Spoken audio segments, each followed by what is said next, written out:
Oltin qalam 20-milliy mukofot uchun xalqaro tanlovning bosh milliy mukofoti g'olibi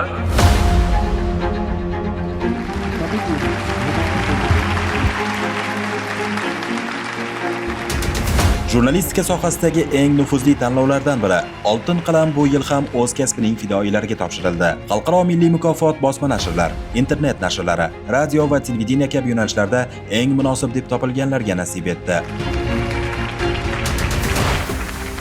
Shuningdek, chet ellik jurnalistlarning O'zbekiston haqidagi eng yaxshi materiali uchun nominatsiyasi g'oliblari ham taqdirlandi. 11 ta rag'batlantiruvchi mukofot sohiblari ham o'z sovrinlarini qabul qilib olishdi.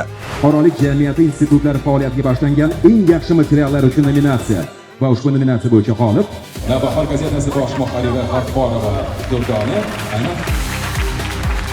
Bosh mukofot BYD Chazor avtomobili esa O'zbekiston 24 telekanalining tahlilnoma jamoasiga nasib etdi.